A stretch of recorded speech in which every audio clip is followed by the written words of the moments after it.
Happy holidays to all and almost happy New Year. Adam, happy almost New Year, my brother.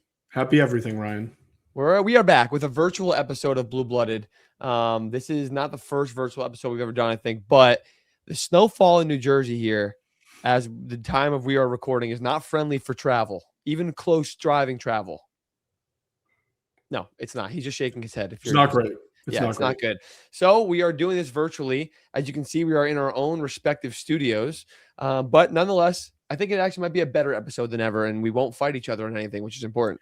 Well, physically. Maybe. Ryan, you have a new studio set up too. I think you should talk about it. Well, I've been in this room for a while. People see on the videos, but I can't really show you everything. We got more space here. What do you say? More space for activities. There's so much room for activities. More space for activities in here, which I'm actually standing now too. Standing desk. I've never been a standing desk guy, but you are, right? I am a standing desk guy. Got to keep the legs fresh, keep them loose. Yeah, I can stretch during the show. It's crazy. I feel great, dude. It feels awesome. And the camera gets different angles. But we got a great episode for you guys today. We're headed into the new year, into the bulk of conference play. Finally, we have games on this upcoming week as of posting the podcast Monday morning. But last week was tough. Last week was rough. We were at the Seton Hall Nova game, which we will talk about later on. There really wasn't anything else going on in the college basketball world, except for the eligibility drama. We will also talk on that very quickly, I promise. But we are on to the bulk of it. We are going to do, first of all, you're getting a trapezoid update today. I have a physical trapezoid here, a literal physical first of its kind. Trapezoid. First of its kind. I'll do a quick rundown on that. We will talk about eligibility stuff and why I should be the chancellor of the NCAA. And then we're going to do conference re-preview, I'm going to call it. So we're going to pick out the team to win the regular season title in each conference, major conference, and on top of the team we think is going to succeed the most in March. And then we will do, we have Coach Casey Alexander, the Belmont Bruins head coach, the 12-1 Belmont Bruins, leader of the MVC, 62nd in KenPom in the nation, one of the best mid-majors, Belmont Bruins. Head coach Casey Alexander is going to join us later in the show for a nice 30-minute segment. We're going to talk all things in terms of short-term plans for their team and outlook on the MVC, but also more of a bigger picture thing, which I think is awesome from his perspective of the transfer portal, mid-majors trying to level up to the power conference teams and stuff like that. So that'll be a fun one also. And then we'll do schedule and Q&A and we'll be out of here. Okay. Ryan, I feel like the true Ryan Hammer fans will really like Coach Alexander because it's very like basketball nerdy almost. And I think that's a lot of who is drawn to you. So I think people will really like it. I was going to say, what are you trying to say? But I get it. Also want to shout out 2 new jerseys behind me. Even though I'm upstairs, we made a makeshift hanging spot for 2 new jerseys. You see the College of Charleston Cougars and the Hawaii Rainbow Warriors. Come on now. Both awesome jerseys. Open Hawaii invitation, they say. What? They say open invitation if we want. They said that it's not cheap to get out there. I'm not going to lie to you. I tried to find a way in the next month. It just is. It's not happening. It's not happening right this second. Maybe 26-27 season. Yeah, or maybe in the off season. I'll have to do it first. But shout out to Charleston. Shout out to Hawaii. We love those jerseys as we love everybody. Welcome to the Friends of the Program list. Let's get on to news and notes. News and notes around the nation. Let's start with our heartfelt sorrow to our GM, Adam. I don't know how else to say it. You tore your ACL. We talked about this. You missed the backdoor cut. We don't have to talk about that, the film too much anymore. But tore your ACL. You plan the surgery. The surgery's happening any day now, correct? Yeah. As the day of this podcast releasing is Monday, it is happening tomorrow on Tuesday. Okay, on Tuesday. Noted. A lot of basketball you're going to watch at home, by the way. You're not going to move. Yeah, it's a great slate too, immediately. Oh, no. I got to get surgery on Tuesday. I mean, Tuesday's going to be a rough one for you. Yeah, no. It's the first 3 to 5 days, I think, I'll be completely useless, as if I already wasn't. And then, the useless meter will move up from there. But I think we'll have a lapse in podcast appearances, at least for a little bit from me. We'll do more virtual, obviously, but we'll see. A couple coming weeks in the right after might be a little tough. On the panic meter, where is GM Adam? That's a great question. On the panic meter, I'm at like a 7.5 right now. I'll take it. I'm not worried personally. I'm at like a 5. I'm more just worried about like being a piece of shit and not being able to help at all. That feels bad. Well, that's probably going to happen. You can't carry the kids. You can't do anything about that. Nope. So it is what it is. Heal up better as of posting this tomorrow, getting your surgery on Tuesday.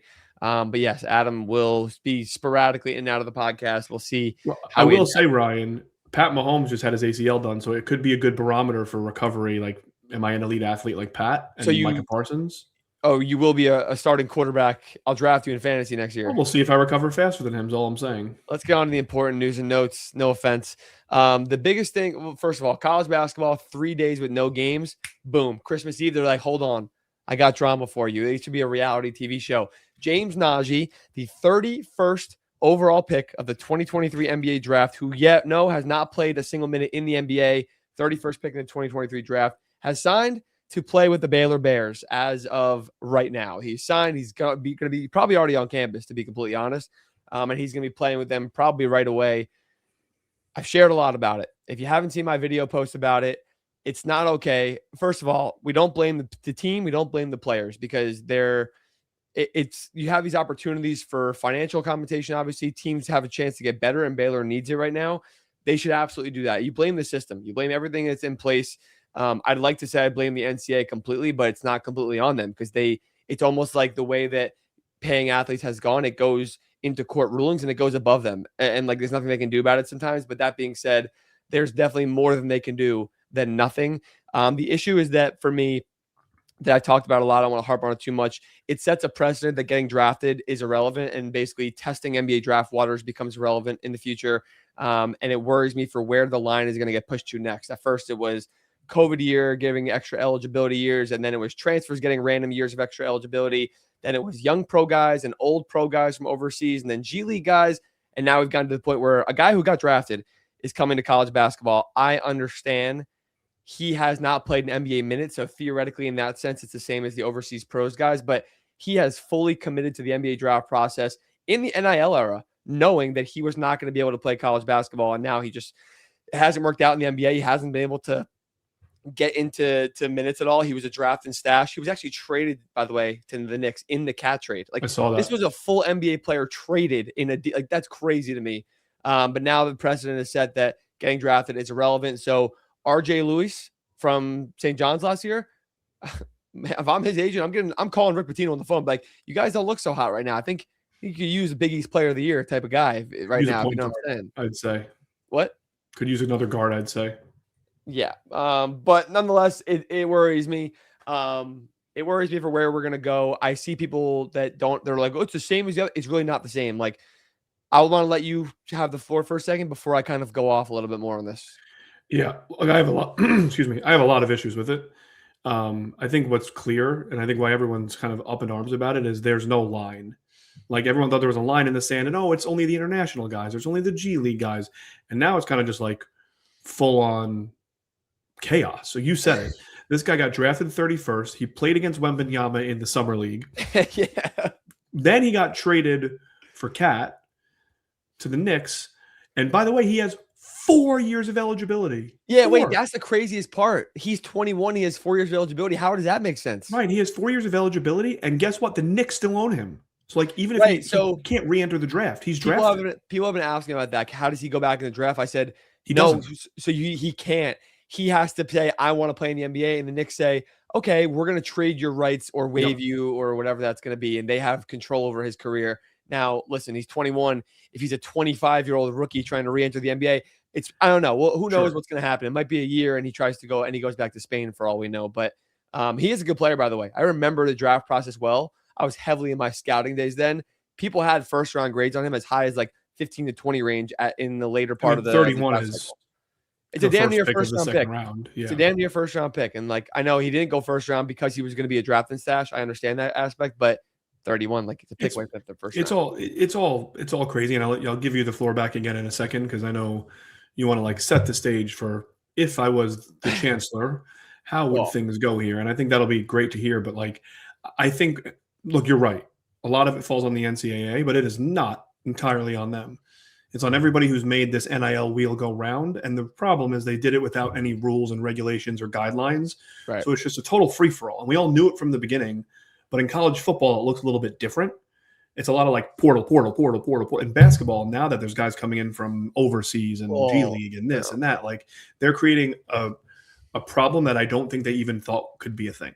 Yeah, and obviously the reason why it's more prevalent in basketball than any other sport. I mean, the only revenue sports are basketball, football, realistically. So I think so, right? It's only basketball, football revenue. Those are the two rev sports, yeah. Okay.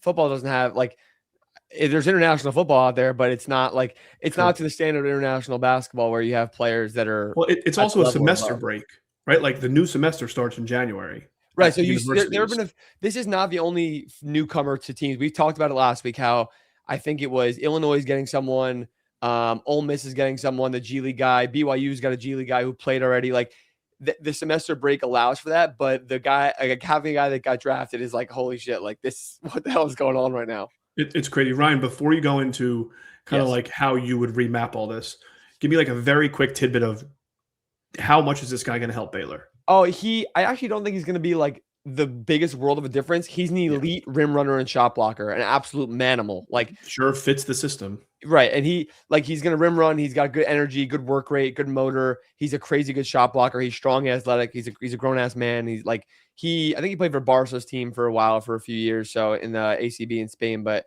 he's a good player. He was very, very raw going into the draft. So he was seen as a potential draft and stash, or like a project kind of guy. So it makes sense that it didn't work out so quickly. And now he's kind of trying to find another path. By the way, the Knicks have to be thrilled about this.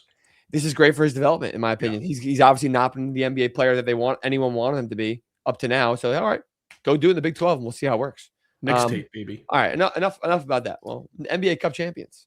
True. I did want to take the floor because I see people talk about it all the time. Josh Pate says it for college football. And I said, what if I was, and people have said to me in the comments, but what if I was the chancellor of college basketball, which will never happen. I want to preface this and say, this will never happen. Okay. This is not going to happen because they're never going to give me the keys. If they give anybody the keys, it won't be me. It just won't be, but they're never going to give one person the keys to the kingdom like this to make rules. But hypothetically, if I was the chancellor of college basketball, here's how I would lay out all the eligibility limitations and legal rules and transfer portal rules. I think that's important too. It kind of all goes together a little bit. So are you ready, Adam? I'm super ready. I'm going to fire them off, and then I want you to give me, even if it's just devil's advocate after, why you don't like it. I'm going to let you do your full thing, and I'll give you my feedback after. Okay. Eligibility rules if I was the chancellor. Transfer portal. Everyone gets one free transfer. I love that for the portal. I love it for guys going up, down, all over. I think it's great. The second time you transfer, you need to sit out a year like it was before the transfer portal and NIL era. But if you have a coaching change or a medical hardship or some kind of outlier situation that I think would be deemed okay by a separate board, then you can move again, right? So like Bennett Sturts transfers to Iowa. If Ben McCollum, he transfers from Northwest Missouri State to Drake, Ben McCollum leaves, then he's allowed to leave Drake and be eligible to play that next season. If you transfer up to a Power 5 conference, the Power 5 school needs to pay $100,000 or some kind of 5%, 10% fee of their NIL money in some way to that smaller school that guy came from. That one is impossible and like so not fleshed out because we'll never get those numbers. But again, perfect world. I'm the chancellor. The small schools are getting paid. Now onto the pro eligibility, where this James Najee stuff obviously is the biggest situation. International professional players can come to the NCAA, but only with a maximum of 2 years of eligibility, and they have to be a max age of 20 when they come over. Why, you ask? Why are they allowed? People say that's hypocritical of me. They say that, oh, like you're talking about the pro guys getting eligibility like they shouldn't. Why should some get it at a younger age? Well, professional players here in the United States at 19 years old are not the same as professionals overseas, right? Like college sports are huge here. College sports are not relevant really at all, especially in especially in basketball, overseas and everywhere in the entire world, right? So here, our best athletes 99% of the time go to college sports and then they go to pro. Like it's part of their main path to their peak of their athletic career. They play in college, right? Like that's why AJ DeBanza, et cetera, they're all playing in college right now.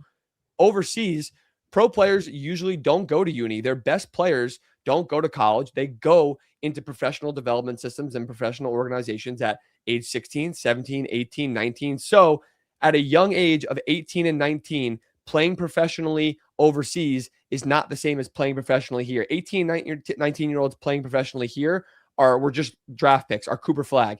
18, 19-year-olds playing professional overseas are Neoklas Avdalas, who haven't been able to crack that code yet and need college sports as the path to American sports. And in basketball, they all have aspirations to go to the NBA. So all said and done, like that's why I would think that they should be allowed to come in some capacity.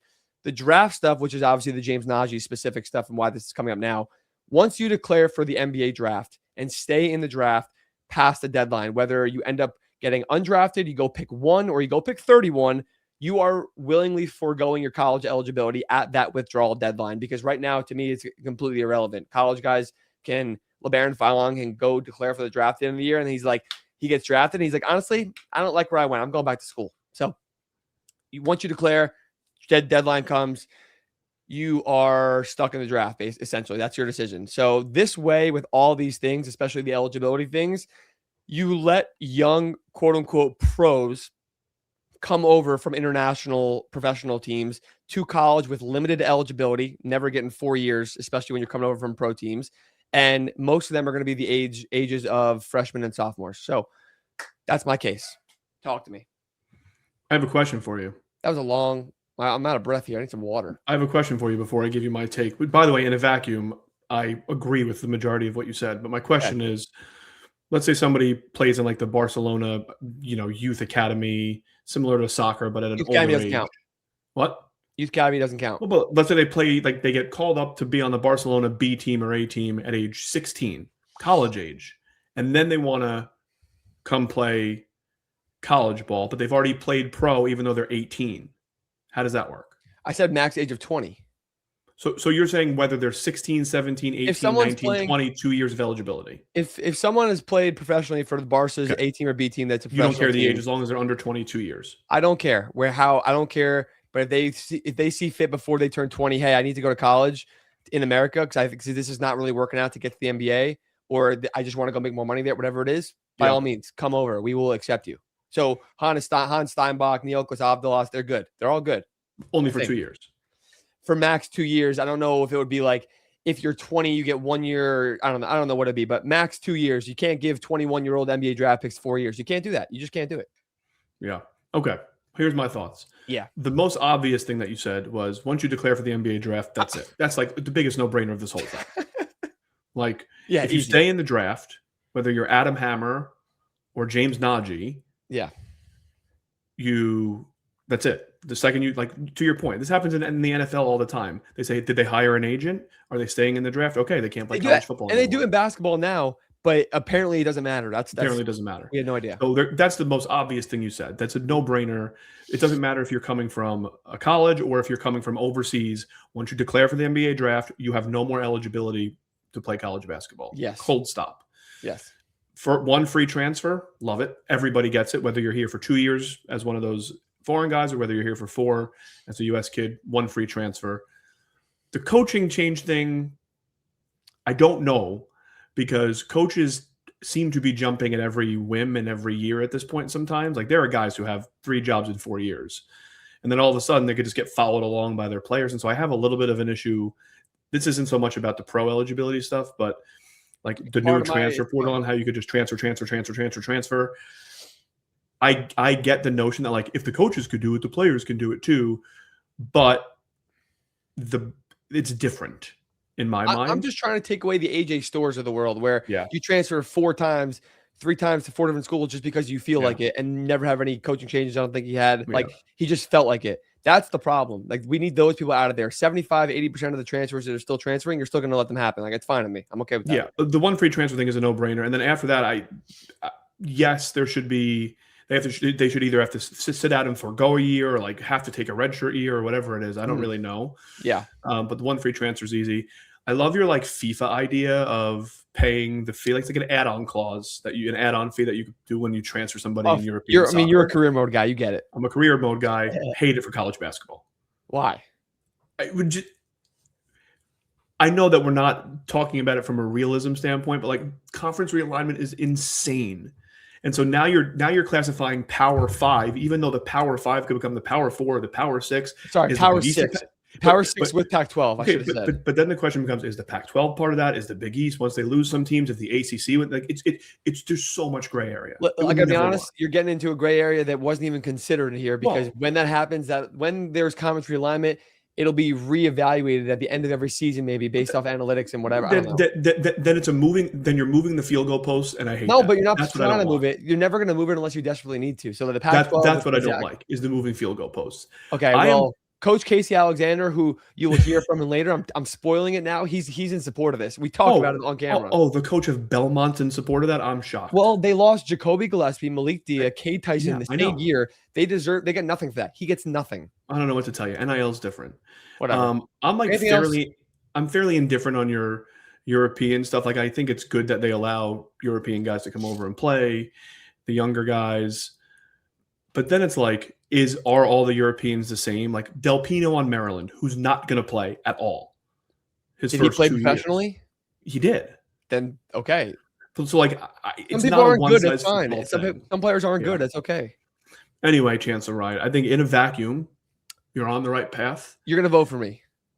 I prefer you to what's there now. I do have someone on speed dial. I don't have speed dial anymore. No one does that. In my contacts from the NCAA, I'm going to make a phone call. Be like, hey, you guys got a job opening for Chancellor? Maybe like a future podcast episode, put him on speakerphone, just see what happens. And don't tell him? Well, you tell him after. After I post it. Yeah. Oops. Yeah. Oops. I mean, look. It's very clear the system's broken. The James Najee stuff is a joke. Everyone thinks it's a joke. Not everybody. Yeah, but what they agree that is the system is a joke. What they're saying is he meets the same rules as everybody else, but the system itself, nobody thinks is good. Yeah. Let me give you one more hypothetical real fast, but then we'll get on to actual basketball content, okay? Okay. Hypothetically, LeBron James about to turn 41. He says, I'm retiring today or at the end of these, whatever. He says, you know what? Shit, like what's holding me back from playing college basketball right now? There's no rules. I've never played college basketball. I want to go play college basketball. The question is usually who's the worst player in the NBA right now that you could put on a 16 seed to win the national championship. That's not what I'm asking you. Who is the worst team that you could put 41-year-old current LeBron James on to win the national championship? And I think the best way to go about this is I'm going to name teams starting at the top, and you tell me how far. We'll both say how far we think that they would go in March this year. With LeBron James currently. Current 41-year-old LeBron James, who's averaging, I think, 20.7 assists and 5 boards or vice versa, something like that. 20 and 7 and 5, I think. I have an actual answer for you, by the way, about the furthest team down, but let's do this first. Okay. Michigan with LeBron James. They might win without him. Exactly. So we'll say national championship. UConn. National championship. Easy, I agree. What about Michigan State? Final Four national championship. Well, which one is it? I say national championship. National championship. Yeah, don't Final Four. Don't do that. Loyola Chicago went to the Final Four. They would never win the national championship, though. I would like to rephrase national championship. Okay. How about North Carolina? Henry Vasar, Caleb Wilson, and LeBron. National championship. That team would be amazing. I would love that team. They need a guard. Here you go. Florida. Now let me just give you the picture of the team they're going to start. 7 foot Ruben Chinyelu. 6'11" Alex Condon, 6'10" Tommy Houck, and I think 6'9" LeBron James, and then let Xavier Lee or Boogie Flynn have a good time. Pick a guard. Yeah, this is maybe the best team yet. I'm about to say, I think it's actually the greatest team. National championship. All right, so they'll win the national championship. How about Kentucky? National championship. I agree. Now I think we got to dig down at some point. How about current Utah State, the favorites in the clubhouse for the Mountain West?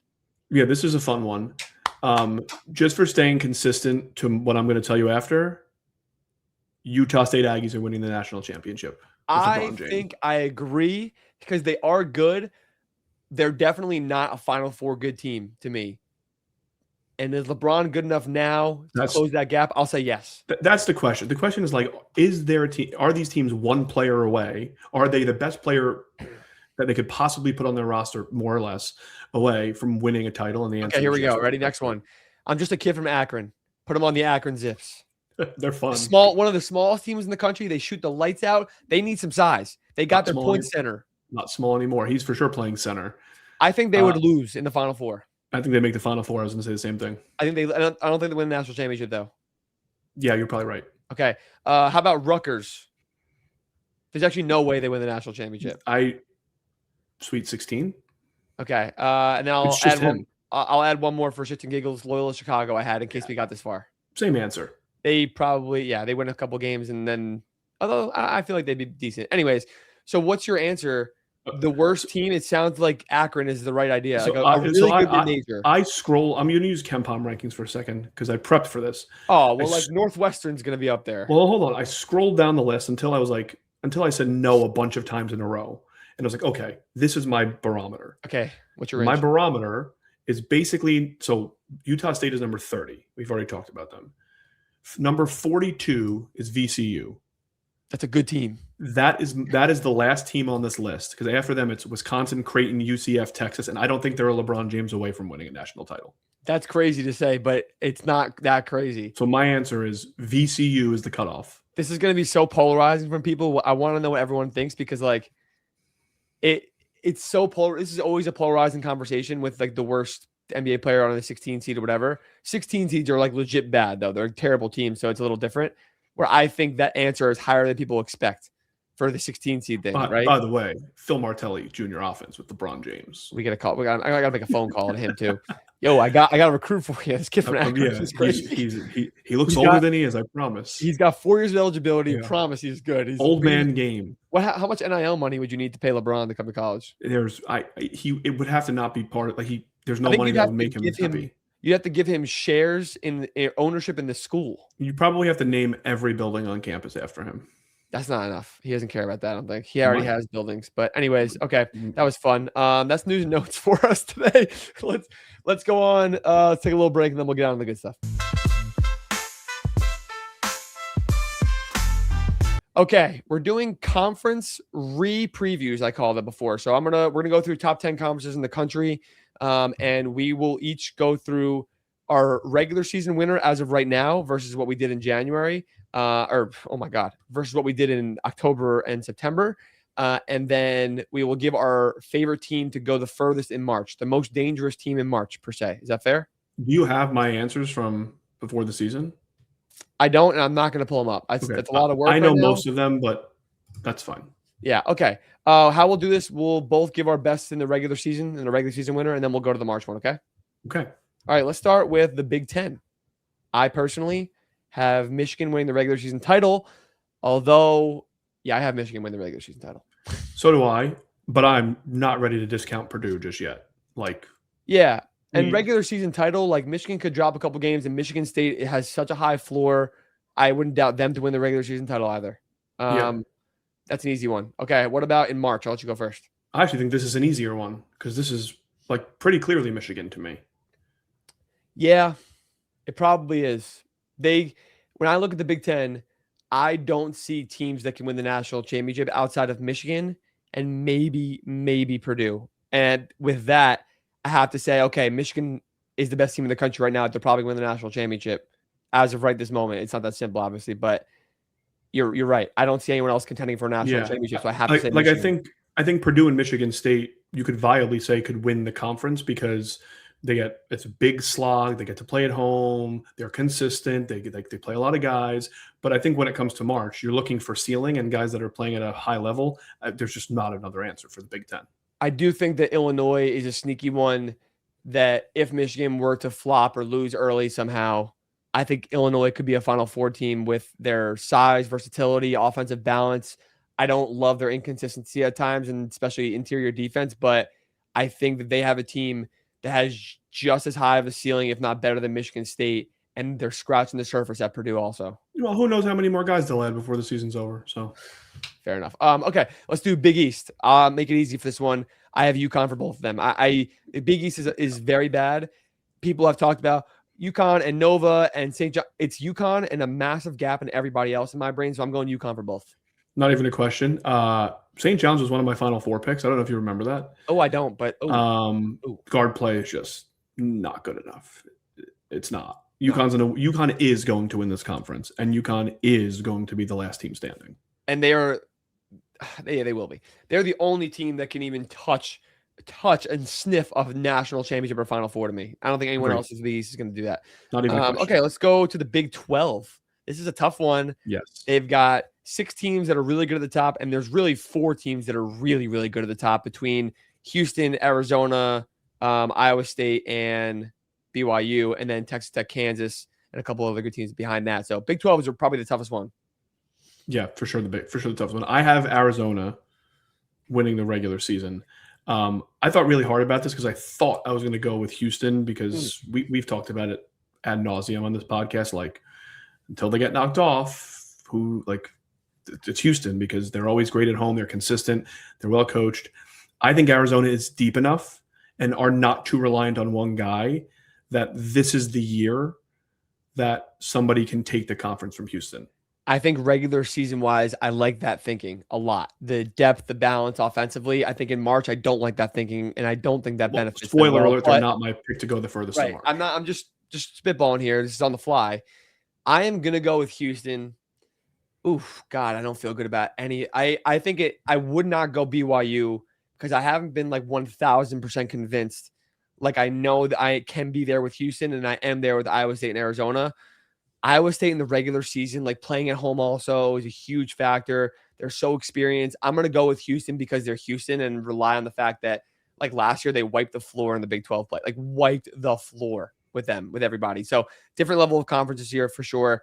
I'm going to go with Houston as a regular season team. And I have Iowa State as my team in March. This one was even tougher because I know Houston can be a Final Four national championship team as they get better and better throughout the year, even though they haven't been up to their standard. I know Arizona can win the national championship. BYU I considered because I love them. I enjoy them, but I am so convinced that Iowa State is so well built for March. Their experience, their coaches on the brink of massive breakout like Scott Drew was when Baylor won their national championship. Scott Drew had never been to a Final Four, neither has TJ Otzelberger as of now. Their guard play is great. They have a trio that is probably the best trio in the entire country. They have a freshman ball hawk guard. Their depth has been solid, much better than you think it would be coming into the year. Like, they can shoot the 3-ball well. They have aggressive defense. I can go on and on about Iowa State. They're so good. So I'm fully convinced that they can win the national championship. And if I had to pick a team from the Big 12 to do that, I would pick Iowa State. Yeah, this was the hardest on the whole list because I considered all 4 teams. I think they have 4 teams that can make the Final Four. Nobody would be that surprised. I think Tech and Kansas at their peak if things go right in January, February could. Sure. My answer here is Houston. I mean, they have literal national championship experience and pedigree, and they added a killer. And they got the freshmen that are different than they were last year. Yeah, Kingston. So good. So I really wanted to say BYU because the thought of them in a couple months with the way they're playing, like they are going to be no joke. But at the back of my mind and on my shoulder over here, I had coach calling me soft as puppy shit.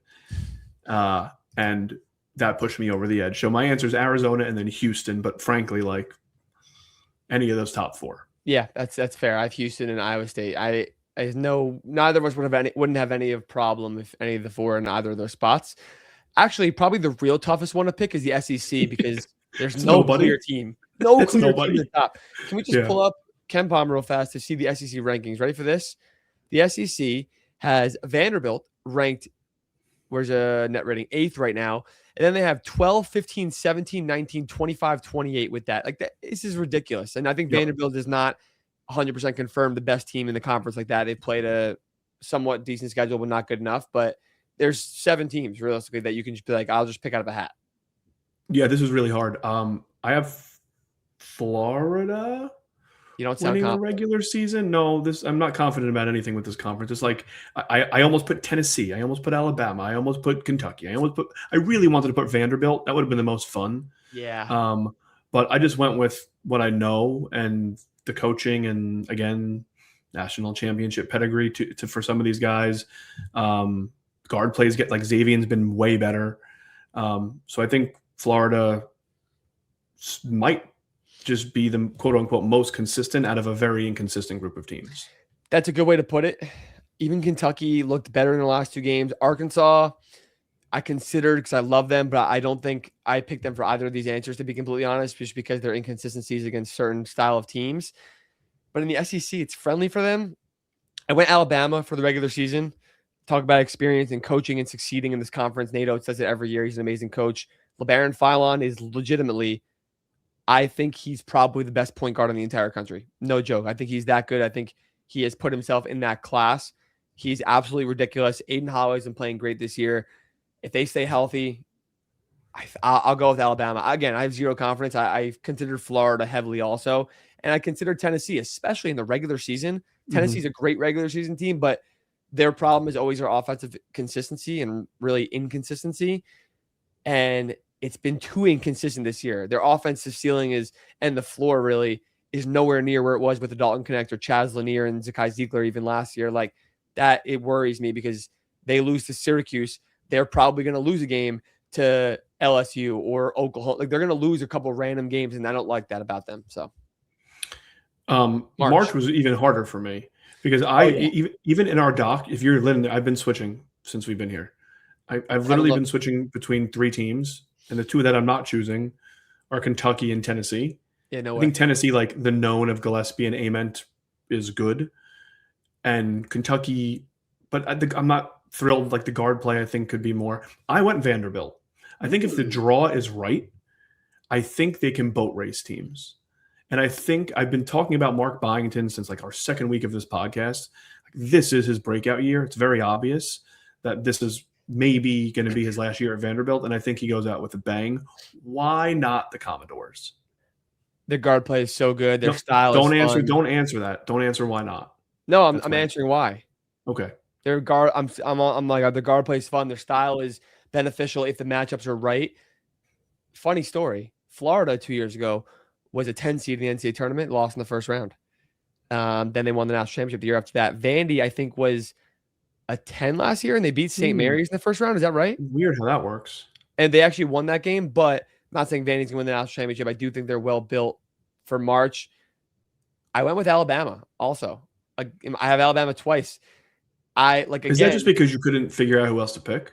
For the most part, and there's no team in the SEC that's winning the national championship to me. I don't see any of these teams winning the national championship. I think if Florida got everything right, like maybe, I just still don't think it's that simple and it's going to happen like that. I don't think any of the SEC teams can win the national championship. Alabama, I think, has the best chance of being a Final Four team. We've seen it before with this style. They have great talent in guard play, better size than usual. So I'm going with Alabama with no confidence at all. So fair enough. Let's go to the ACC. I have Duke winning the regular season title because they're just going to lose maybe like 2 games all year. I have Duke for both of these answers here. I did consider Carolina for March. They always just seem just when you think they're not good enough, they are. And Caleb Wilson is, as you know, top 10 player in the country. You know, I love Virginia. I'm not going to go Virginia for March. I think they're really well built for March. Jakari White is hurt. He just had a surgery, which sucks. I also just don't have the full confidence to take them over a Duke or Carolina so quickly. I like Carolina a lot. Like there's something in like a gut feeling in me that's like Caleb Wilson, Henry Vasar in the month of March, like they are going to make headlines and they're going to run through the second weekend, and then maybe we'll see what happens. And Duke could lose as early as then. So I maybe just to be a contrarian in this exercise, I'll say Carolina. But which is interesting, by the way, because you've been pretty vocally about against like, is good coaching good enough to get them there? But I think you know what? You're right. It's not. I'm going Duke. You're right. No. I completely forgot it. Like I can't push aside just for the exercise the fact that Duke has the best system and an amazing floor as a team. Yeah. And they almost won the national championship last year. They probably should have if they didn't crumble, but they also crumbled again this year. So maybe that's who they are. Mm-hmm. But again, they should be a Final Four team. And I can't say that confidently about Carolina. So I will go Duke.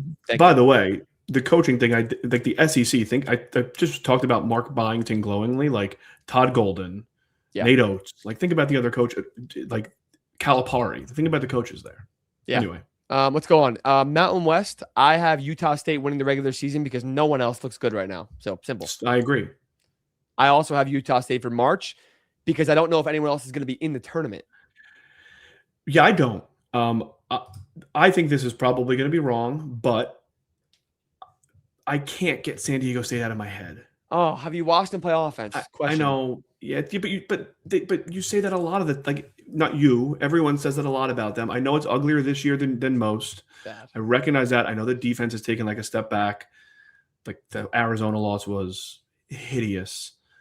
Oh, I just think if they find a way to sneak in, they're going to be a pain in the dick to play against. They won't be good, fun to play against. They have a very low ceiling in the tournament with their offense, Maybe. a low ceiling. But again, no Mountain West team outside of them making the Final Four that 1 year has really shown an ability to win a string of games. So Yeah. winning one game could be the team to go furthest in March. That's what I mean. Like, so I'm going to take Utah State because they're going to be in the tournament, and I don't know if anyone else will be. That's fair. So, just to be clear, I considered nobody else in this exercise but those two teams. I tried to consider other teams. I tried to consider New Mexico, but I couldn't do it. Yeah, no one there. So let's go to the next one. A10, maybe our favorite conference. I have the Billikens winning the regular season title. They are a top 40 team, I think, in KenPom right now. They have been amazing outside of the last 3 seconds of the Stanford game when they blew that loss, but they've been fantastic. Arguably the best mid-major in the entire country. In the regular season, the A10, they will drop games, but I still think that they should win the title. I also have St. Louis. I really consider George Mason here. It just seems very similar script to last year, where they play nobody out of conference, everybody writes them off, and then they're just like beating everybody at home and hanging in games they shouldn't be hanging in. They don't have one guy that can do it. They have 8, 9 guys. They're going to do it with defense. They're going to grind you out. And in conference play, that becomes a really difficult thing to play against. So my answer is St. Louis. I think my preseason pick here was George Washington, who I do like. Who did I pick? Dayton. I think you picked Dayton. I do like them contending in the regular season also, especially in the regular season. I think you picked Dayton, but my answer is St. Louis because they clearly look like the best team. We talk about coaching. They're the best coach team. My March answer is the same answer I had preseason, which is VCU. Hell yeah. Because I am obsessed with everything that I've already mentioned him by name here that like Phil Martelli Jr. is doing. They have the ceiling to like win multiple games in March. I very much agree with you. I also have VCU as my team in March. I think St. Louis could be a good team in March for sure. I think that I can't willingly say an Anthony Grant coach team is going to be the best suited team in any conference for March. Yeah, as much as I love the Dayton squad, and I think in the regular season they will be good and they could be a tournament team, but VCU, love Phil Martelli. I love the way they play. They go deep into the bench. They get a lot of points off the bench. They have ball hawk guards that are aggressive, that force a decent amount of turnovers. They do a good job scoring off of turnovers. They shoot the 3-ball well. They shoot a lot. They're a bitch to play against. They are not fun to play against, and those are the mid-major teams. The really good ones, the 11, the 12 seeds, the 10 seeds, those are the ones that are a nightmare because then they get to play a 2 or 3 or 4 in the second round if they win. Like, those teams are dangerous. That's a VCU team this year that has tournament experience from Bryant last year that I thought was the best 15 seed. Again, they were 15 seed. They lost, but I thought they were a really good team last year, Bryant, and they got even better in the A10 this year. Yeah. I also want to add that VCU has their losses are Utah State, NC State, Vandy, New Mexico, and they've beaten Virginia Tech and South Florida so far. They have played the toughest schedule in the non-con slate in the A10 conference. Maybe Dayton has played a good conference resume also, but they are battle-tested from the jump. They were ready to play tough games, and Phil Martelli wanted to do that. I think that helps you be built for March. So I'm with you on VCU for sure. Dayton probably played a better one. Maybe, but they played Marquette in like the worst year you could play Marquette. Georgetown didn't take the step, so like Florida State's not good. So they played like a harder schedule in a year that the teams they beat are not actually good. Yeah. Let's do. We got 3 more. WCC. Let's get this one. This one's easy for me. I have Gonzaga for both of them. Yeah, sure. They're the only team with even a sliver of doubt that could go past the Sweet 16 in this conference, and they can win the national championship. To me, they're gonna basically boat race everybody, maybe everybody, to the WCC title, and they can win the national championship. So it's easy for me, Gonzaga. I thought about whatever, didn't matter. So yeah, I have nothing to add. They're gonna again. I feel like pretty confident. St. Mary's is good, but I'll say this definitively: they are going to win the conference, and they are going to go the furthest in March. Yeah. MVC. I have Belmont as my regular season winner, not only because Casey Alexander is joining the show in about, I don't know, like 5-10 minutes, but simply because they have been the best team in the MVC so far this year. Now, between them, Illinois State, between UNI, between Murray State, Bradley, like there are so many of those 5 teams at the top of the MVC are awesome. Even SIU has been pretty good. Belmont has a great scheme that has experience. Tyler Lundblade is maybe the best shooter in all of America. He was statistically last year, and he's been great this year again. I think that they're probably the most poised team to win the regular season. They're 62nd in the country in KenPom. They've played good teams in the non-con, so I'll go Belmont. Yep, I think you said it. Like, this is the type of roster and setup and coaching that wins the conference in the regular season. I was between UNI and Bradley. I'll go with Bradley for March because they have Jaquan Johnson and none of these other teams do, and he just feels like like a March guy. So I think, again, I'll go back on what you said earlier. Unless they win the conference tournament, they're not going to get in. But I think that if they get in, they can win a game. That's fair. For team in March, I have Murray State, the Racers. First year head coach Brian Miller has maybe my favorite mid-major to watch in the entire country. The way they play, they can shoot the three ball really well. They're like top 10 or 12 in the country in bench points per game. They attack the rim also. They're aggressive. They have power conference level talent. They've got guys that are able to absolutely explode. I think that they're the best set up to succeed in March and win a couple of games in the NCAA tournament. And whoever gets out of the MVC tends to push that needle anyway. I just think it's tough because I like UNI also. Bradley's a tough one just because they've been very inconsistent. I wanted to go Illinois State because that was my pick at the beginning of the year to be the best mid-major in the country too. But I'm going to go Murray State. The Racers are one of my favorite mid-majors to watch right now in the nation. I feel like whenever Murray State gets in, I just auto pick them to win a game. Yeah, the Tevin Brown year, they were a 7 seed. I had them going to the Sweet 16 or Elite 8, and they lost to St. Peter's in the second round. Oh, no. When Kentucky lost to St. Peter's and then they were on after that, I was like, oh my God, I'm going to look like a genius right now. Almost. They went to overtime with San Francisco and Jamari Bouye, and it was a crazy game. And then they lost to St. Peter's, and I was like, you're kidding. You're absolutely I'll never forget that. But, like the one time you thought that would never happen. And the Jaw year, they were the easiest pick ever. I love Marcus Howard and Marquette, but that's a no-brainer. 12 seed John Morant's crazy. That's a no-brainer. One more we got, the AAC. This was really tough for both of them. I went South Florida. I like the way they play also. I went them for the regular season title. Who'd you go? Me too. I think they're well coached. I'm a little worried they play like such a frantic pace. They beat the snot out of Utah State, and they have multiple guys who score 14, 15 a game. Like, I think there's enough production to go around there. I'm talking about Tulsa for a second. I was talking about South Florida and Tulsa at the same time. Tulsa has guys who score 14, 15. They're not my pick. My pick is South Florida. They did beat the snot out of Utah State. Is Tulsa your March pick? No, they're not. But I was thinking a lot about Tulsa because their fans are in our DMs a lot. They're fun. Asking why we're not talking about them. They're fun to watch. I just don't know if they're actually great. And I don't even think AAC play is going to help me determine that. No, I don't think so either. My answer for March is I tried to think about which of these teams do I think can win a game in March, and my answer is Tulane. I like that pick. I'm fine with that. Yeah, first off, media favorite to win the conference, which means they they have the guys, that people respect the coaching. They have Rowan Brombaugh, who we've seen play in person before when he was at Georgetown. We have. Who's an unbelievably good three-point shooter and frankly a damn good point guard. He averages like 2 steals a game on top of all the other stuff he's doing. Yeah. So I think Tulane could win a game. That's why they're my answer here. I'm sorry, Tulsa fans. My pick for March, by the way, neither of us said Memphis at all. Nope. I just don't trust them to win anything at this point. We can move on from that one. Yeah. Okay. Fair enough. My pick for best team in March is Wichita State, the Shockers. Bring them back to the NCAA tournament. Fred VanVleet. I don't know if they'll get there, obviously, but they're a great offensive rebounding team. They don't turn the ball over at all.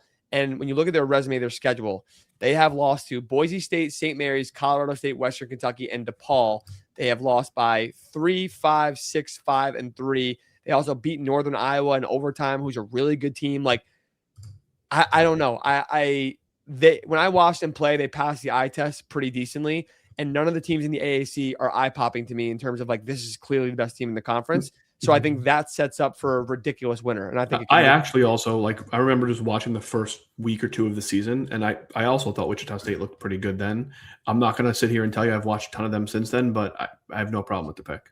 Cool. So let's go over it again real fast. Actually, it's fine. Yeah, we'll go over it again real fast.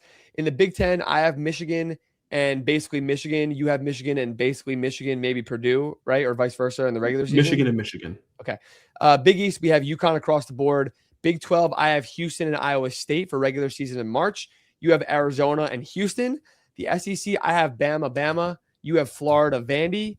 The ACC, we have Duke, even though I wanted to go Carolina. The Mountain West, I have Utah State. You have Utah State, San Diego State for March. A10, I have SLU VCU. You SLU VCU also. MVC, I have Belmont Murray State. You have Belmont Bradley.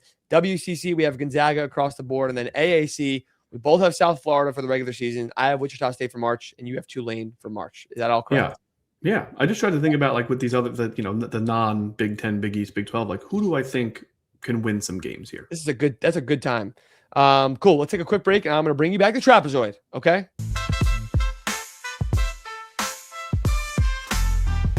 I bring you the first of its kind, a physical, literal trapezoid. Can you turn the Yukon logo a little bit? It's bothering me. There you the go. Iowa one too. The Hawkeyes a little bit. Well, they're so far on the side, slow pace that they're falling off. So for anyone listening on Spotify or anywhere else, they're not watching. I have a physical trapezoid on a massive corkboard up on screen. And Ryan, can I stop you for 2 seconds? I mean, sure. Can you there might be some people who listen here who no, don't I'm not going into depth about what the trapezoid is. Just give me like a 20-second. What does the trapezoid mean? It started as a theory that now has historical proof that the teams that are best suited for March Madness to win the national championship at the highest level tend to be somewhere in the middle in terms of pace and high net rating, because it makes them more adaptable. And you see the trapezoid goes out because the faster or slower that you play, the better you have to be at that, theoretically, to win a national championship. And it has a lot of historical proof behind it. Got it. I don't know why everyone in the nation has loved it so much, but they do. So here I am with a physical trapezoid. Anyone that's not pictured, you can see teams. Actually, you can't see them all the way on that side, so that's good. Anyone that's not pictured. So Arkansas, Clemson, St. Mary's, Texas Tech are good examples. Indiana, all those teams don't meet the efficiency threshold that's at the bottom here, where Houston, NC State, St. Louis, etc. are. Is that the bottom left of an Alabama A I see on the bottom right? Oh, yeah. Oh, you can't see that? Well, they play so fast. Oh, and Georgia's out there too. Sorry.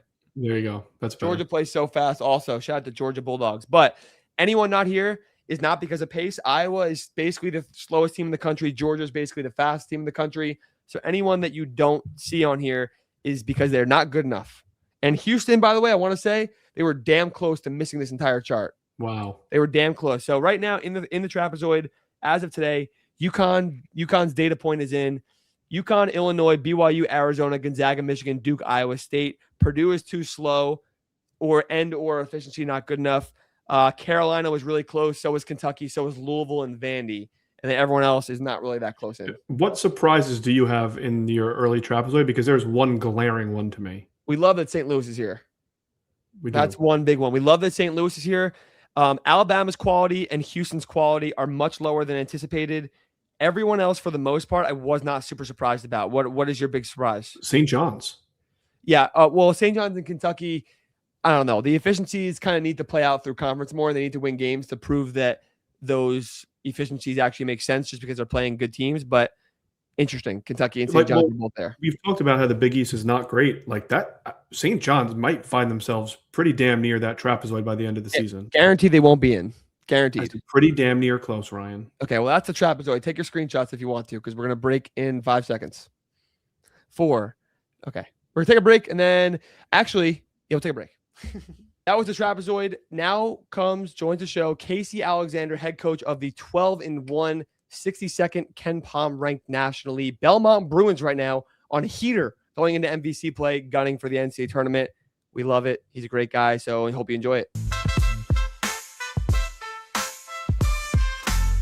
Now joined on the show by one of very few guests that we've had, a very special guest, the head coach of the Belmont Bruins, right? That's I right. almost said Bears. I was like, oh, that's not right.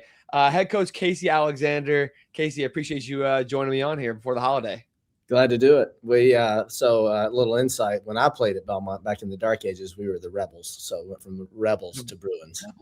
The Rebels. When was the change made, do you know? Like right when we went Division I, which was 96, 97 range. Oh, okay. Okay. I was going to ask you at some point, I know you're a Belmont alum. You were quite the facilitator back in your day. Is that right? But I played on some really good teams with some really good players. So my job was easy. That's a good thing. Your job isn't easy now, but it seems like it's been going pretty well, and we won't call it easy. You guys have a great team. Right now, you guys are 12-1 heading into the Christmas break, almost into the new year. You're 62nd in the nation in KenPom, which is first in the MVC, second in the country in effective field goal percentage, fifth in three-point percentage. You're fresh off of getting your first top 25 votes for the season. Like, feel like you guys are not peaking, hopefully, but you guys are reaching a peak that no one really expected you to. So, how did you guys come to this point? Yeah, I'm definitely pleased, and I hesitate to say surprised, although I don't think I would have predicted that at least the analytics would show what they show at this point in time. But we've been really balanced is probably, the biggest reason for our success. We've always been kind of extraordinarily good on the offensive end. That's kind of what we're known for. But our defensive numbers have been exceptional, and I think being able to win games in a variety of ways has served us really well so far.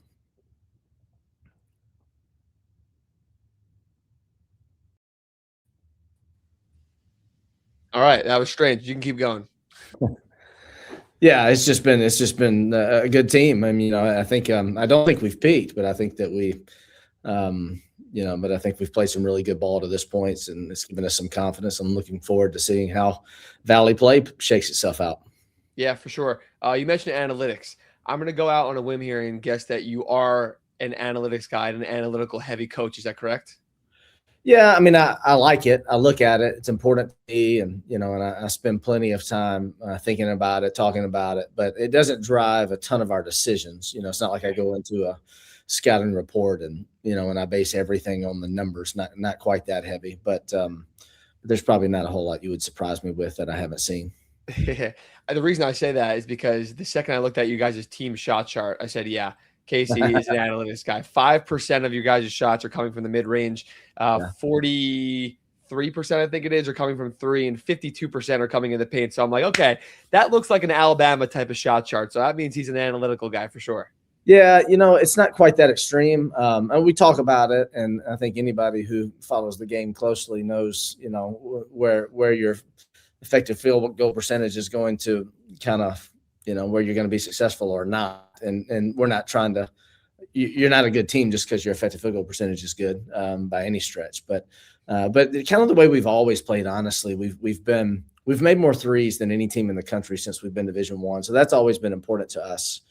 But there have been multiple years where Belmont has led the country in 2-point field goal percentage as well. And so it's just kind of always been how we've played, and it just happens to align pretty closely with the way that most people think the game should be played on the offensive end these days, if you're analytics driven. Of course.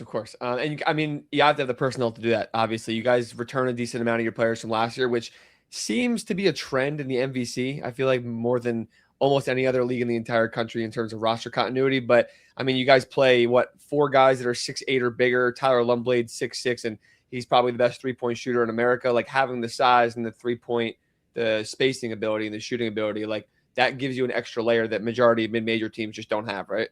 Yeah, and it's kind of been a cumulative effect for us in the Valley. This is our 4th season in the league, and I think we've been competitive. I think we've won the 3rd most games of anybody in the league since we've been in it, but we haven't been on the doorstep for championships. And roster construction really required us to get bigger and stronger and more physical and resemble the league a lot more than we did when we first entered in. And so the size that we have is a direct result of that. And they're not just guys with size. I mean, I think it's the strength of our team. I think the Lumblade is a weapon all to himself, but our bigs are all they're playing very well, and they're good on both ends of the floor, which has been nice. Yeah. Speaking of Tyler, I mean, Tyler Lumblade might be the best shooter in America. Last season, he led the country in 3-point shooting, essentially, in field goal percentage. And he scored 12 points a game last year, shot 6.5 threes at 48.1%, which is crazy. But this year, he's up to 16 points a game. He's shooting 9 threes a game at 41% from three. I saw the offseason clips of him also. It looks absolutely ridiculous. It is just like, it's literally layups for him. It's legitimately layups. I think he shoots at one of the highest 3-point rates in the entire country amongst players scoring 10 points or more. At like 80-something% of his shots are threes. Like, have you ever coached a player like that? No, not even close. I mean, we've had some great shooters come through this program, and many of which I would say are among the best in the country at their given time when they were playing, but nobody that's that we consider is as dynamic as Tyler is. He works at it extremely hard, but he's not just a catch and shoot guy. That's really what's amazing about what he's doing this year is, he's been held on every screen that we've used all year. He's not the versatile player that can just do a little bit of everything. So everybody knows where the shots are going to come from. And he's had his moments where he struggled. Our loss against Richmond, I think he was 2 for 12.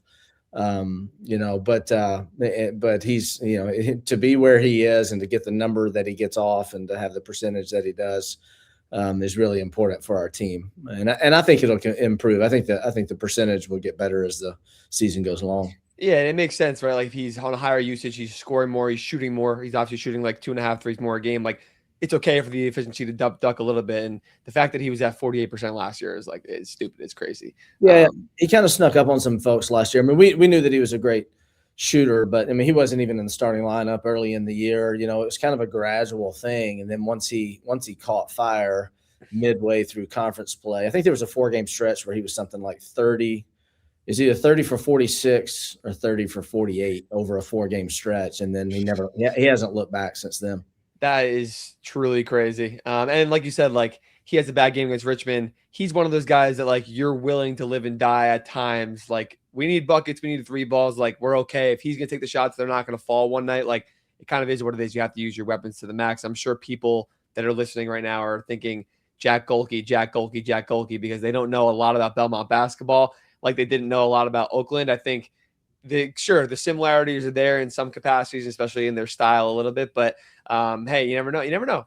We're not going to push you guys to things right now to say anything, obviously. But you never know if you guys end up in March, you get on a heater, and he's one of those guys that in March could be one of those March moment type of players. He definitely has that gene in him for sure. Yeah, he won't surprise us. He might surprise some others. It's interesting you say that because if you look back at preseason of last year and we're talking about his role and everything else, of course, that's the reference that I use. And I said, I'm not saying you can't take any 2s, or that 95% of your shots have to be 3s, but if your stat line or your cumulative stats when the season is over look a lot like Golke's did, then I think we'll all be pretty happy probably. I was just about to say, especially if a couple of those are in mid-late March, you're perfectly fine with that. Speaking of how you guys are heading the conference play right now, you're 12-1, and MVC play has started across the country a little bit, but really kicking up after the new year.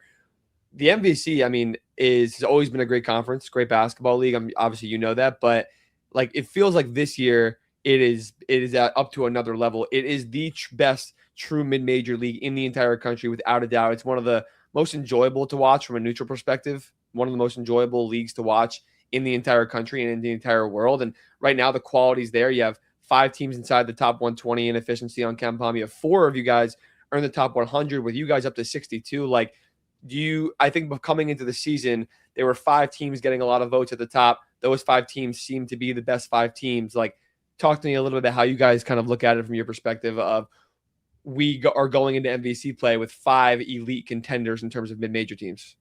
Yeah, I mean, I don't know if that's accurate or not. I guess time will bear that out. But there's no doubt that the 5 that you're mentioning have played well and deserve some recognition. And it would be foolish to try to, claim one over the other, regardless of what the numbers are today. But I think they are good teams. It's interesting to me. I mean, we don't have, like, Drake last year was a top 50 team all year, finished in the whatevers they were, 20s, 30s, 40s, won a first round game. Indiana State the year before that kind of came out of nowhere, and they finished in the 30s. So we don't seem to have the dominant team that we've had the last couple of years.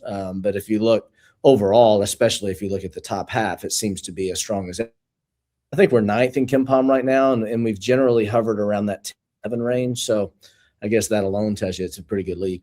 Yeah, exactly. And the quality of basketball, like I said, like MVC is also known for creating dangerous tournament teams. Like, go back in the years you're talking about, right? Like Drake realistically is like 3 of the last 4 years in some capacity with the DeVries team. And then obviously last year with the Ben McCollum team.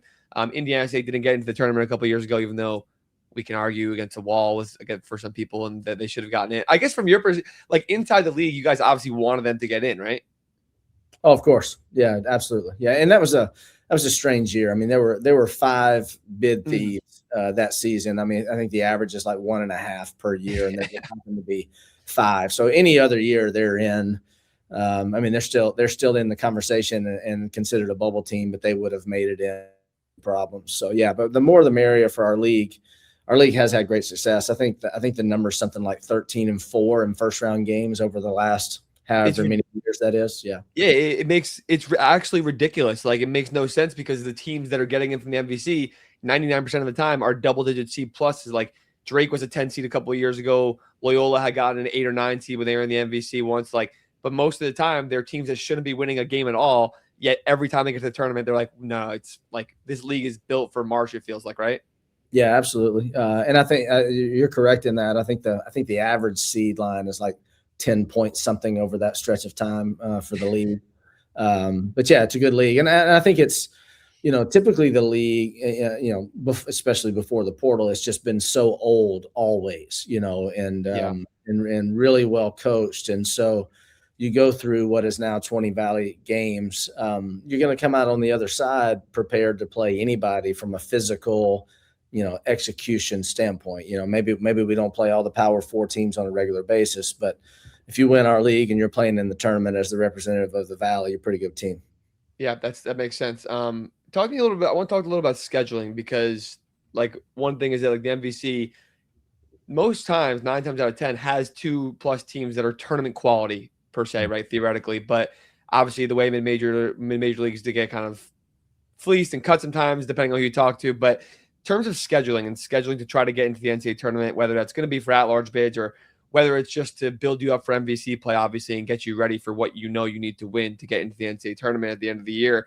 I look at you guys' schedule and I see it. I remember talking to Chris Gerlifson at San Francisco and Brooke Savage at ETSU. Like, you guys have had a decent schedule, right? You played Toledo, you played Charleston, you played MTSU, you played Richmond, you played Irvine now. Like, these are really high quality mid-majors, but even teams that are in like the Mountain West, and Memphis has played a crazy schedule, I guess. But Mountain West teams, like, even those teams have struggled to be able to put really good teams and power teams on your schedule. Like, do you notice do you guys try to put big teams like that on your schedule in the non-con slate, and they just don't want to play you because they don't want to play the good mid-major teams?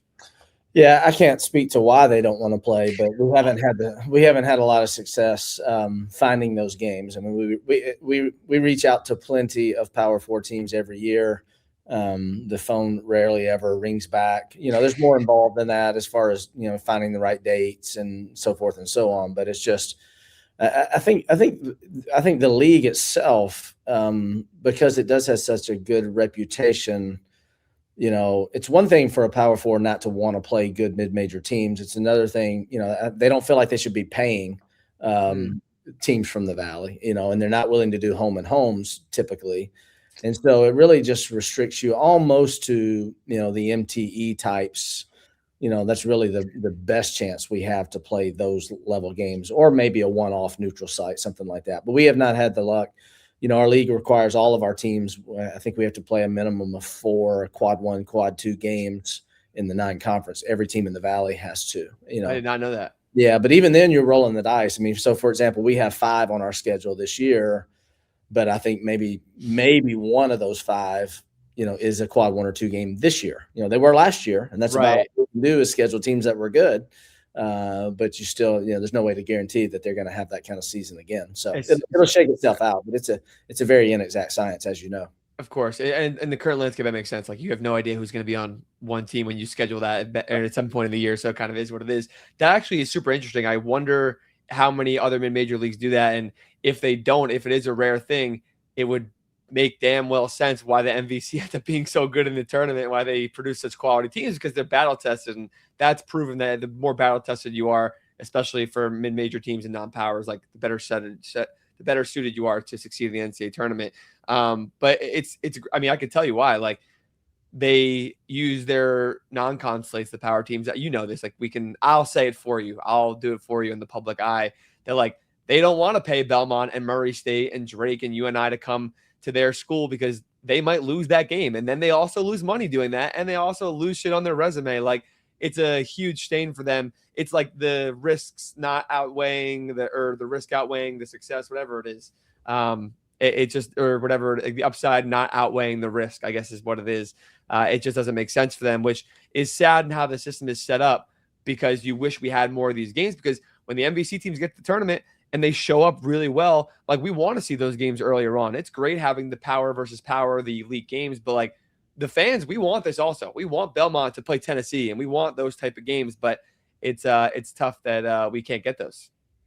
Well, I'll put you in charge, and I hope maybe, you know, with your influence, you can make some of that stuff happen, right? You know, we can Here's my one proposal right away. When a coach leaves for a new program, you have to go for the next 2 years and play that old school right away. You have no choice, and you have to go away, and then you get the home game in the second year for a home and home. So Ben McCollum in Iowa theoretically would have to be playing at Drake this year. They would have to make that happen, no doubt. Yeah, you've seen that in a few contracts here and there, but it's very isolated. I wouldn't argue against that at all. I mean, exactly. And we'll do it for players also, which I did want to bring up to you about the transfer portal stuff. Jacoby Gillespie is a great example. So you would have had to host Maryland last year, and then you get to host Tennessee this year, or at least you get to go there or something like that. Would be a lot of fun. But those kind of guys in the portal, the MVC guys also end up being very good guys in the power level. I do want to ask you, I know I was with Jacoby in Vegas at Players Era when they were there, and I was asking him about it also, and he kind of like, I was injured, we were this or that. Him, Malik Dia, Jacoby Gillespie, Cade Tyson, all on one team. You guys were good, but you just kind of fell short of making the tournament that year. It was injuries and stuff like that, because that's a damn talented team, right? Yeah, for sure. And we were a good team. All three of those guys were sophomores at the time.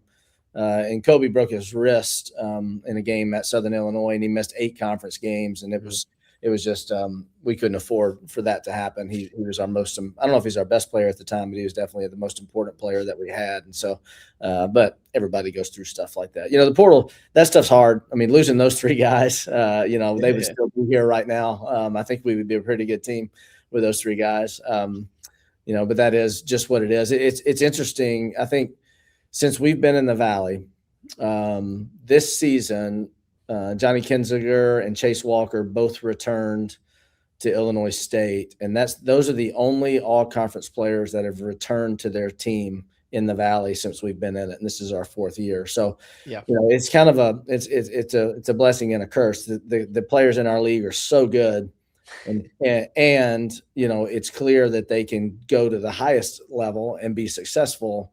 So it's very difficult for us to keep them, and there's no better example than that. But at the same time, the league is so good, that the guys who aren't automatics at the highest level are more likely to stay. And that's why you mentioned retention earlier. We do have a lot of, I hate to put it this way, but we have a lot of B-level players that stay in the Valley because it's such a good place to play. It's okay. You can say that the MVC players are not AJ DeBanza, and like it's okay. It is okay to say that. I think they'll very much understand that. Oh, Tyler might be mad when you say it. He's like, I don't know, man, coach. I kind of got that in me, but Tyler turned down a lot of money to come back to Belmont. I was about to say that's the type of guy that power teams probably go crazy for. Like, he's big, he's got a good frame, he's smart. He played at the power level before, so it's not like he doesn't understand those things either. So I can imagine those MVs, those kind of guys, like you said, and they want to return to the best quality basketball they can for their career. And kudos to him, and kudos to you for obviously keeping him around, because it definitely ain't easy, obviously. Another question on that, like, from your perspective, because like we call like talking heads, whatever, like in the media, I can podcast and talk on a microphone all day long about this.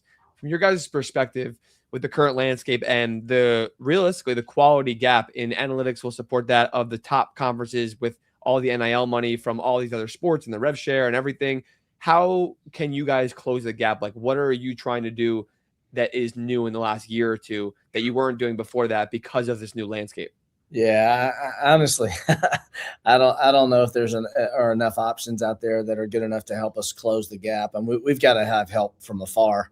I think the revenue sharing piece that puts some parameters around what schools can spend, it didn't impact us in any way, shape, or form. We don't have $20 million to distribute, but just kind of, taking the collectives out of it to some degree and enforcing the Power Fours to kind of come back to the pack a little bit will help us. There's all kinds of talk about legislation that's out there with the transfer restrictions and so forth. I'll be surprised if we ever see that. But to me, that's the piece that is not talked about enough. I think the fact that, first of all of us want players to have some freedom to be able to transfer for different reasons, but to be able to do it every year, or to be able to accept money and still transfer every year, those things, it's just not a lot of logic behind that, in my opinion. And what it serves as to me is, if a Power Four coach wants to recruit a Belmont player, there's nothing to prevent him from doing that. In other words, if any of those players that you mentioned had to go sit out a season like they used to, then they would be far less likely to recruit off of our team and try to get quick fix, and they can throw a minimal amount of money at those players on their end, but it's a substantial amount on our end, and they can get those players. But they wouldn't want them if they had to go sit out a year. Yeah, it would change things completely. Yeah, it's tough, and I know I have your vote for me to be chancellor of college basketball now, because I listen. I got all these rules in my brain and in my backlog that are going to support the mid majors and the quote unquote little guys. So you're in favor when I do become the chancellor, I am going to institute I'm a big soccer fan, so like a transfer fee. So when Maryland comes to get Jacoby Gillespie from Belmont, if I'm not throwing, these are fake numbers, if they pay him $1 million, they have to then pay $200,000, a 20% fee to Belmont directly because of that. And it'll probably change the way they recruit and be a little more strategic with things. But it also helps you guys out a little bit, because like $200K essentially goes a long way in the MVC versus what $1 million does in the SEC or the Big Ten at the time, right? Yeah, 100%. Yeah, it's never going to happen, but it would be great. But even the transfer rules, like you were saying, yeah, exactly, it is never going to happen. But I mean, it's just even the contracts. You would assume that if a school like Belmont entered into a revenue sharing contract with one of its players, that it would be easy to put a buyout in there, just like coaches have, or or have some kind of return like you were talking about from school to school. I mean, if I left tomorrow to go coach for whoever, and they would have to pay Belmont a buyout, and that's just the way that it goes. So anything like that would be helpful. I wouldn't anticipate seeing anything like that happen, though. I'm not holding my breath at all. I mean, we're going to need like a salary cap first, and CBA and all these crazy things there. But the transfer rule, the limitation, I think, is more realistic, where used to be if you transfer as an undergrad transfer, you obviously have to sit out a year. I think that, like you said, giving the players the freedom to move is good and natural, because guys like Jacoby Gillespie is a great example, and Cade and Malik, like if they were trying to get to NBA aspirations, right, or they're just trying to go to the power conference level to prove that or whatever, like that's okay, and that makes sense. Like the country gets that. But then people who transfer from one school to the next, and then they go to the next and the next, and like that's where the issue becomes, with no reason, no medical hardship, no coaching changes, nothing. Like there are limitations, there are excuses for things, but without limitation, I feel like it's more realistic to be like, okay, second time you transfer, unless you have some kind of coaching change, medical hardship, whatever it is that you have to apply for on the side, then you have to sit out a year. It would regulate it a little bit, because we had more returners in college basketball enter the portal last year than stayed at their school, which is an issue for sure. So, yeah, and I think that it's, oh gosh, we can talk about this forever. I know. I'm like, we can do 3 hours on this. It's all good. I would say this, it's like nobody wants to, if your coach leaves, you ought to be able to change schools. Any of those kind of circumstances, and maybe once, but we both know that most of these decisions are made for a very small minority of players and schools. There's 365 basketball schools. There's 75 some odd, Power Four, Big East, Power Five teams, and the decisions are made for those guys. There's just no doubt about it, but it's easy to forget, the low major, mid major guys that are also transferring 4 and 5 times for a very small amount of money that's not life-changing in any way, shape, or form. Not graduating from college, no place to call home. Like there's so many stories out there like that the public just generally doesn't care about. And hey, let's face it, the product people see is as than it's ever been, because of the number of people that are staying at the Power Four level, because they're getting paid. So in the end, that what people are watching on TV, they would never know that there's problems out there even. Exactly. The casual fan and the NCAA is happy because the viewership is up and there's more pros coming in, and the G League, like there's a whole avenue we can go on this, but you're totally right. We'll stop the portal talk, I guess, because we really could go on this for hours. One last thing I want to get out of you, whether you guys talk about long-term goals in the season or not, whatever that could be, Belmont bet you guys are hot right now. Let's call it what it is. You're 12-1. You're 62nd in KenPom in the entire country. You are one of the best mid-majors in the country as of right now. I am telling you that. At the end of this season, Belmont basketball will blank. Oh man, I'm not answering that question. We're good enough to win our league. We're good enough to win our league, and we're good enough to win the tournament. And if we go to the NCAA tournament, we're good enough to win a game. But whether or not we do those things, who in the heck knows? Okay, it should have been more Belmont basketball is aiming to blank. Win the MVC, win a tournament game is what you're getting. I see what you're saying. It wasn't hey, we are going to be there and we are going to beat a five. Like, it's not what I'm trying to get out of you. But more of your guys' team goals. Like, is that what you guys talk to them about? You talk to the guys about that? Say, like, hey, like, our goal this year is to go get the NCAA tournament. Yeah, I mean, I don't think there's a coach or team in the league that walked into the season and didn't have that as a goal, whether it was spoken or not spoken or put up in fluorescent, neon letters up in the locker room. We're not that kind of team. We don't ever talk about goals. I don't have anything stated. I'm not a big, that kind of motivational guy. It's kind of a lot more about, in the cliche of going through the journey together and that sort of thing for me. But but I do think we're good enough. And I think that because we have some balance. We've got good depth. We've got good size. We've been pretty good on offense so far. We've been pretty good on defense so far. And so I think all those things to finish the way that we want to. Yeah, for sure. And I hope you guys prosper. Obviously, we have the Belmont jersey in the studio up here right now, on staff. So we're giving good vibes. Steph Curry, I don't really know if which one is a better player, obviously, but we'll call it an even balance. So we're hoping the best for you, and appreciate you coming on here and spending the time and stuff. And hope y'all have happy holidays, happy New Year, and we're excited to watch you in MVC play. That was Casey Alexander, the Belmont Bruins head coach. Great guy, great listen. Hope you guys enjoyed that one. It's really cool to see like the insight, in my opinion, behind like the perspective of mid-major coaches. We talk about like mid-majors get fleeced all the time and all these things. And he talked to me a lot about kind of about how it goes from their lens and what they can do and what they can't do. So shout out Coach Alexander, and best of luck to the Belmont Bruins. We only have a couple of things left. We're going to go into schedule real fast and then Q&A, and we're out of here, okay? Let's go. Okay, schedule. Now that we have basketball games back. Yay! Main schedule. Monday, you got Yale at Alabama. Oh, my God. First of all, love that game. Tuesday, New Mexico against Boise State. Butler against Creighton. Wednesday, you got Virginia Tech. St. Bonnie's at VCU. Thursday, you got Bradley and Belmont. A lot of MVC games, good MVC games are going to be on the main slate. Friday, you got USC Michigan, Seattle Gonzaga, Michigan State, Nebraska, which is awesome. And then Saturday, you got a really, really, really good slate. You have UVA, NC State, Kentucky, Alabama, Tennessee, Arkansas, Akron at Miami, Ohio. Let me say that again. Akron at Miami, Ohio. Don't miss that game. Hawaii at UC San Diego is another really good mid-major game. Purdue, Wisco, Colorado State, GCU, Boise, San Diego State. And then Sunday, you got Bradley at Murray State, Washington at Indiana, and Seattle at St. Mary's. Maybe that's too much of a schedule, but there's a lot of basketball. Whoa. So. It's a lot of homework you're dishing out, teacher. I know. Sicko schedule. Fire. Yeah, I want to just quickly say I'm really happy that you added a lot of Mountain West and a lot of A10 and a lot of MVC, because this is the time where the true sickos tap in.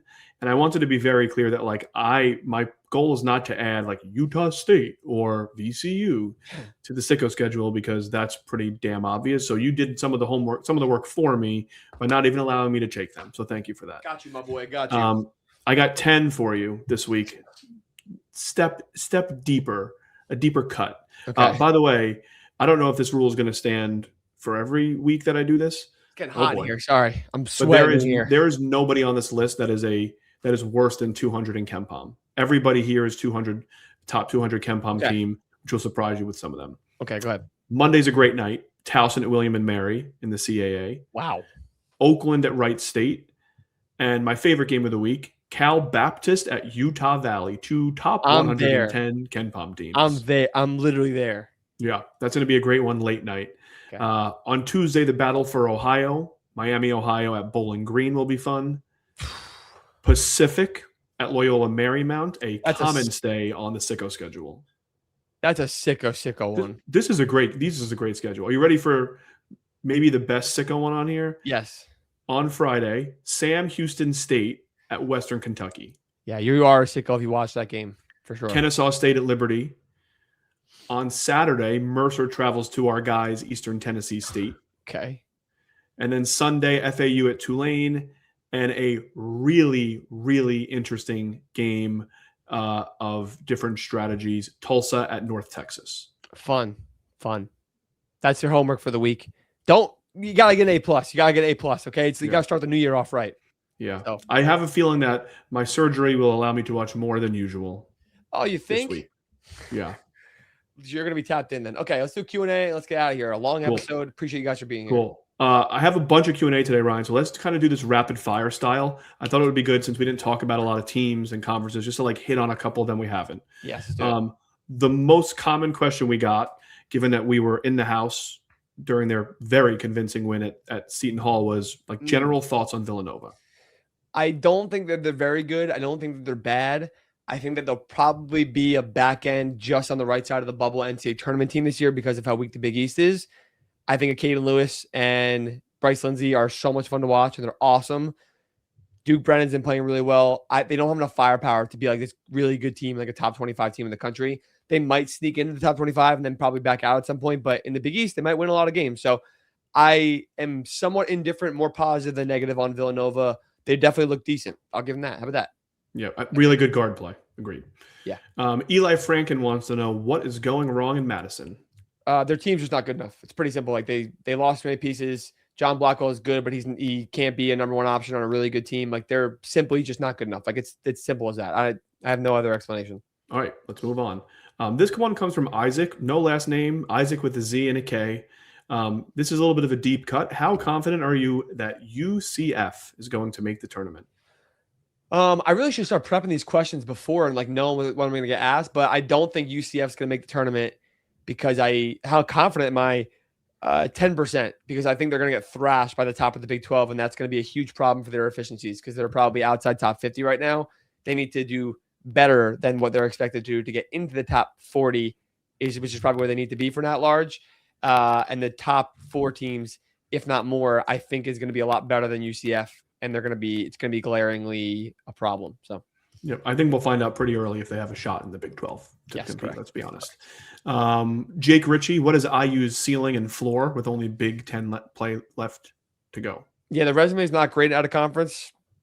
Their floor is missing the tournament, NIT or Crown, I guess they would technically go into, right? Not NIT. Sure. Right, because Big 10, I don't know. So Crown would be their floor.